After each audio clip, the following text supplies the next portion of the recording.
Good morning students. आज बेटा जो हम चैप्टर स्टार्ट करने जा रहे हैं उसका नेम है इंडिया सा पॉलिसी ऑफ नॉन अलाइनमेंट। इसका पहले फर्स्ट क्वेश्चन करेंगे। जैसे इसका फर्स्ट क्वेश्चन बहुत बार आ चुका है, हर यूनिवर्सिटी ने मैक्सिमम डाला है, चाहे GND यूनिवर्सिटी हो चाहे PGU यूनिवर्सिटी हो। ठीक है, what do you mean by the non alignment? Non alignment का आपका मतलब क्या है? इसमें हम इसका मीनिंग करेंगे और एक दो तीन डेफिनेशंस, तीन डेफिनेशन कंपलसरी होती है। ठीक है, then after write down the characters of the non alignment. फिर 14-15 जो है इसके पॉइंट्स वगैरह चेक करेंगे। अगर ज़्यादा है तो आप 15 पॉइंट्स कर सकते हो, अगर मान लो 10 ही पॉइंट्स है तो फिर आपको एक्सप्लेन ज़्यादा करना पड़ता है। तो ये क्वेश्चन दो हिस्सों में डिवाइड किया गया है, तो आपने 1.5 पेज इसी से कवर कर लेना है कि what do you mean by non alignment. Meaning वगैरह लिखो, एक्सप्लेन थोड़ा सा करो, उसे डेफिनेशन वगैरह लिख लो। देन आफ्टर जी तो 5 या मैक्सिमम 6, ठीक है, 6 पेज जो है फिल करने कंपलसरी होते हैं। अगर नहीं ज़्यादा 6 होते तो 5 तो कंपलसरी है कि 5 पेज जरूर आप फिल करो। स्टार्ट करते हैं हम। First of all, meaning of the non alignment. According to some people non alignment means neutrality which is not correct.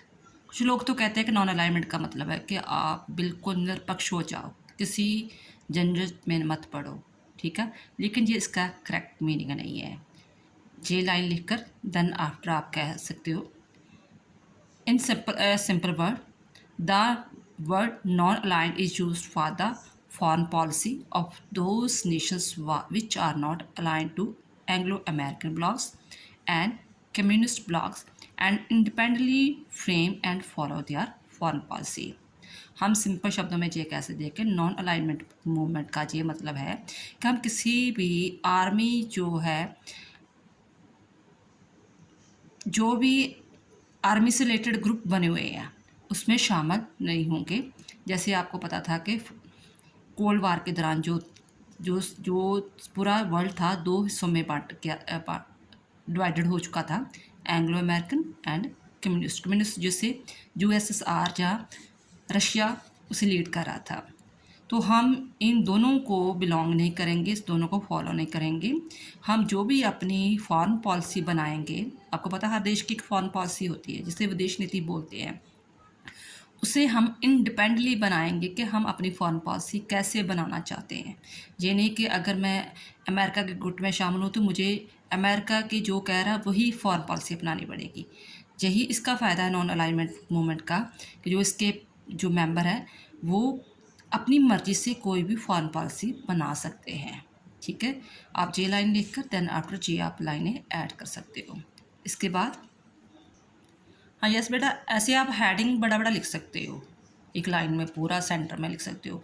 इससे क्या है कि पेज फिल हो जाते हैं। ये एक ट्रिक होती है कि आपको पेज फिल करना और मार्क्स वगैरह लेने। ठीक है, देन आफ्टर आप ऐसे डेफिनेशन ऑफ नॉन अलाइनमेंट की लिख सकते हो। ठीक है, उसे डार्क करके लिख कर और नीचे अंडरलाइन बना सकते हो।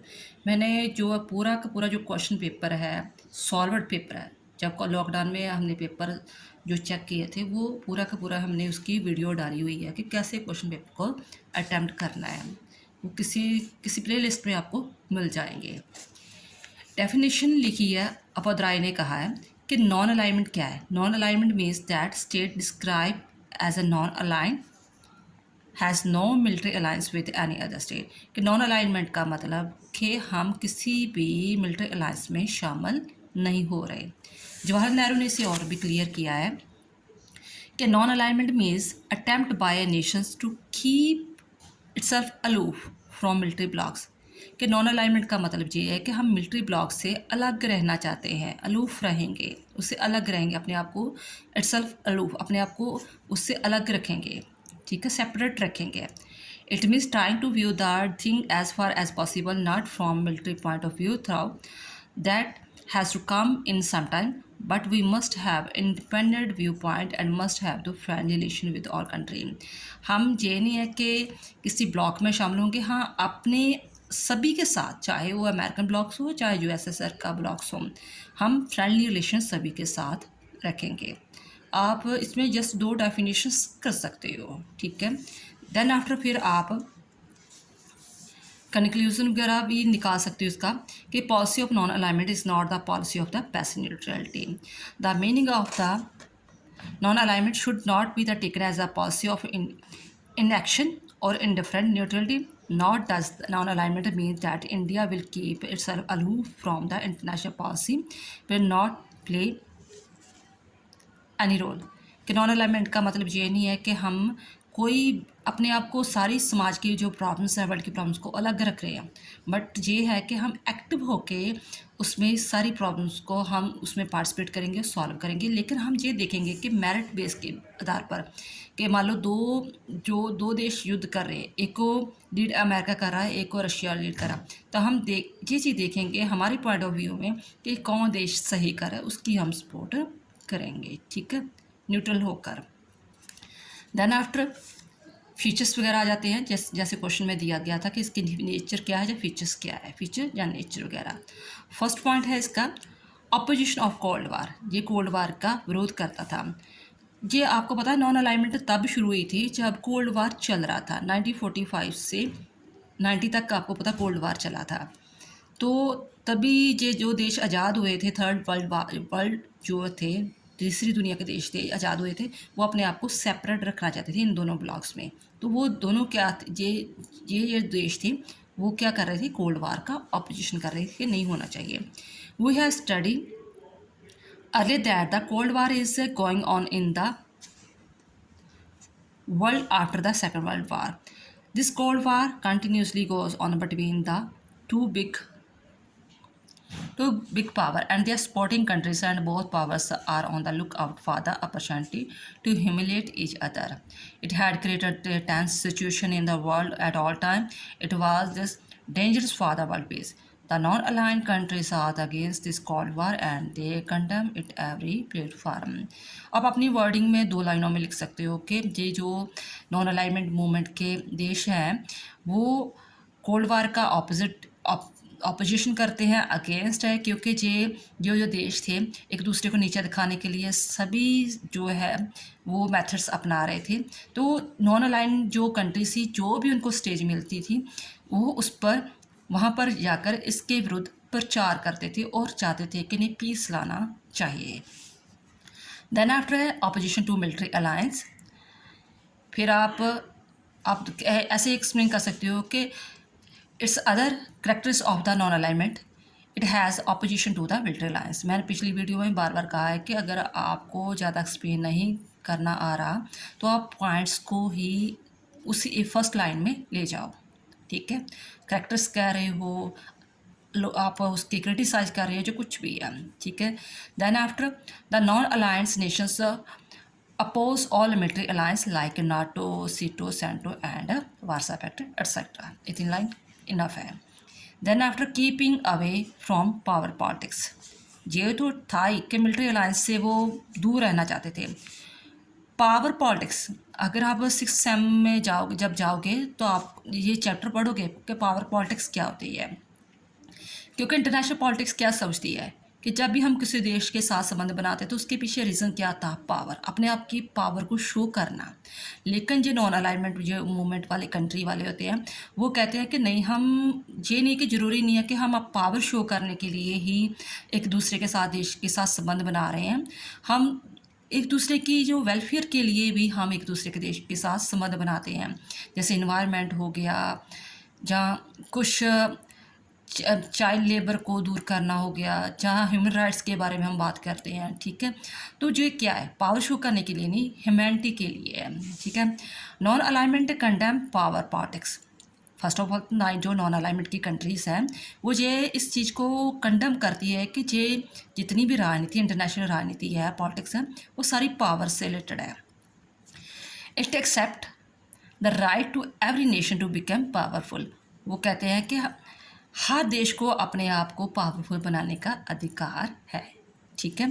देन आफ्टर फिर लास्ट लाइन, इट फेवर, कैसे बना सकते हैं, it favours mutual development by the peaceful coexistence, cooperation and friendship and peace. हम एक दूसरे के साथ तरक्की के बारे में सोचें, उसके बारे में एक दूसरे के साथ शांति से होंद में रहें, सहयोग करें, फ्रेंडशिप से रहें, पीस से रहें, ऐसे भी हम पावरफुल बन सकते हैं। ठीक है, ज़रूरी नहीं है कि हम युद्ध के द्वारा ही दूसरे पर डोमिनेट हो तो फिर ही पावरफुल बनेंगे। Peaceful coexistence and non interference. Peaceful coexistence and non-interference are the main principle of the Panchsheel, and non-alignment also believes in these two principles. Panchsheel आपने इस नाम सुना होगा, आपने अगर +2 में पॉलिटिकल साइंस पढ़ी है तो, ठीक है। 10th में भी ये चीज़ आई थी। जब चाइना ने हमला किया था इंडिया में तो वो 5 सिद्धांत थे कि उन्होंने कंप्रोमाइज़ किया था कि हम दूसरे देश में हमला नहीं करेंगे, कि दूसरे के देश की जो बाउंड्रीज है उनकी रिस्पेक्ट करेंगे, इंटरफियर नहीं करेंगे। जो 5 सिद्धांत थे इस प्रकार। तो जो नॉन अलाइनमेंट के मूवमेंट की कंट्रीज़ है वो पंचशील एंड नॉन अलाइनमेंट के ये दोनों जो प्रिंसिपल है उन पर बिलीव करते हैं। Then after, non alignment is the principle of friendship and cooperation towards all without any type of distinction. यानी कि कोई अमीर है, कोई गरीब है, या कोई क्षेत्र से बड़ा है, छोटा है, उसके द्वारा आप डिस्टिंक्शन करोगे, ऐसे नहीं, कुछ नहीं है। जो भी इस नॉन अलाइनमेंट के मेंबर हैं वो सभी इक्वल है, ठीक है। नेक्स्ट है support for the independent foreign policy. इस चीज़ की वो बार बार सपोर्ट करते हैं कि आप जो फॉरेन पॉलिसी बना रहे हो ना, इंडिपेंडेंट होकर बनाओ। आप दूसरे देशों के, मान लो कि आपने किसी से हेल्प ली है, फाइनेंशियल तौर पर ली है, टेक्नोलॉजी के तौर पर ली है, लेकिन आपकी फॉरेन पॉलिसी जो है वो दूसरे देशों के इशारों से ना बनी हो। आप अपनी जैसी देश की कंडीशन है उसके अकॉर्डिंग फॉरेन पॉलिसी बनाओ। Non alignment is a principle of determining foreign policy bye every country independently and without an external pressure. ठीक है, जहाँ तक लाइन करनी है आपने। देन आफ्टर, नाम is the supporter of the principal that every state, मान लो इंडिया है, पाकिस्तान है, चाइना है, या कोई भी स्टेट है, should be free to frame its foreign policy without any type of external influence। कोई भी बाहरला देश या किसी भी तरह हमारा बाहरी तौर पर कोई भी एक्सटर्नल इन्फ्लुएंस ना हो जब भी हम अपनी फॉरेन पॉलिसी को फ्रेम करें। It is a policy of action not of isolation. जो हमारी फॉरेन पॉलिसी है, नाम की या कुछ भी है नॉन अलाइनमेंट की, वो एक्शन की है। इट मीन्स हम एक्टिव होकर उसमें पार्टिसिपेट करते हैं। कोई भी प्रॉब्लम होती है, ये नहीं है कि हम जो देश की किसी भी दुनिया की कोई भी प्रॉब्लम होती है तो आइसोलेशन ले लेंगे। Most of the people regard the meaning of the non alignment as a isolation, but it is not correct. ठीक है, पहली लाइन आपने ये अटैम्प्ट कर लेनी है।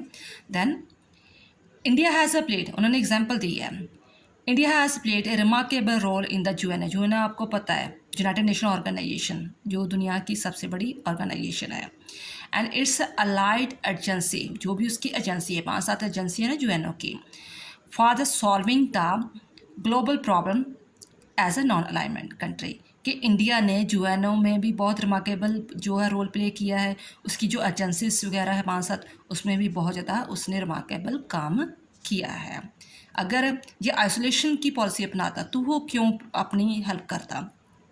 जैसे इज़राइल था, हंगरी था, वियतनाम था, वहाँ पर ऐसे कोई प्रॉब्लम क्रिएट हो चुकी थी तो इंडिया ने अपना पैसे के द्वारा भी और फौज के द्वारा भी वहाँ पर हेल्प की कि अगर देश कोई आज़ाद होना चाहता है, ठीक है, जो साम्राज्यवादी नीतियों से आज़ाद होना चाहता है, अपना सेल्फ डिपेंडेंट होना चाहता है, फ्रीडम पाना चाहता है, तो हम उसकी हेल्प करने के लिए तैयार हैं थ्रू UN के द्वारा। नेक्स्ट है, non alignment is the neither a diplomatic means nor a legal status. Non-alignment is quite different from the political neutrality.